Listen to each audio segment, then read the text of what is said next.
मैं बेटी गोद लेना चाहती हूँ। 40-42 साल की घरेलू स्त्री थी सुधा। भरा पूरा परिवार था। धन धान्य की कोई कमी नहीं थी। सुधा भी खुश ही थी अपने घर संसार में, लेकिन कभी कभी अचानक बेचैन हो उठती। इसका कारण वह खुद भी नहीं जानती थी। पति उससे हमेशा पूछते कि उसे क्या परेशानी है, पर वो इस बात का कोई उत्तर न दे पाती। तीनों ही बच्चे बड़े हो गए थे। सबसे बड़ा बेटा इंजीनियरिंग के तीसरे वर्ष में था, मंझला बेटा पहले वर्ष में और छोटा बेटा 10वीं में था। तीनों ही किशोरावस्था में थे। अब उनके रुचि के विषय अपने पिता के विचारों से ज़्यादा मेल खाते थे।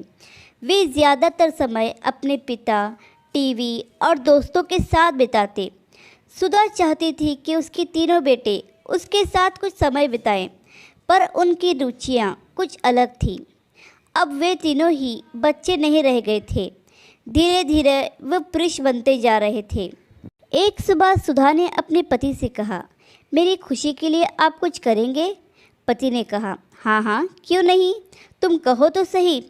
सुधा सहमते हुए बोली, मैं एक बेटी गोद लेना चाहती हूँ।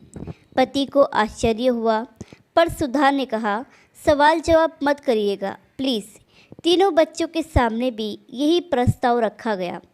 किसी ने कोई आपत्ति तो नहीं की, पर सबके मन में सवाल था, क्यों? जल्द ही सुधा ने 1.5 महीने की एक प्यारी सी बच्ची अनाथ आश्रम से गोद ले ली। 3 बार मातृत्व का स्वाद चखने के बाद भी आज उसमें वात्सल्य की कोई कमी नहीं थी।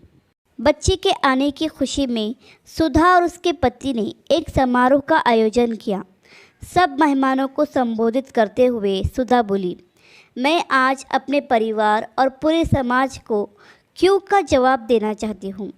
मेरे ख्याल से हर घर में एक बेटी का होना बहुत ज़रूरी है।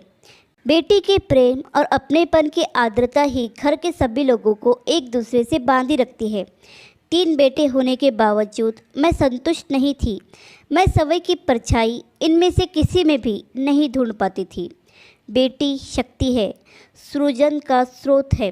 मुझे दुख ही नहीं, पीड़ा भी होती है जब मैं देखती हूँ कि किसी स्त्री ने अपने भ्रूण की हत्या बेटी होने के कारण कर दी। मैं समझती हूँ कि मेरे पति का वंश ज़रूर मेरे ये तीनों बेटे बढ़ाएंगे, पर मेरे मातृत्व का अंश तो एक बेटी ही आगे बढ़ा सकती है। बेटी मालिक का दिया हुआ सबसे प्यारा वरदान है। आशा करती हूँ कि आपको ये कहानी पसंद आई होगी। कहानी पसंद आई तो लाइक, सब्सक्राइब और शेयर करें, और इस कहानी पर आपकी क्या राय है हमें कमेंट करके ज़रूर बताएं।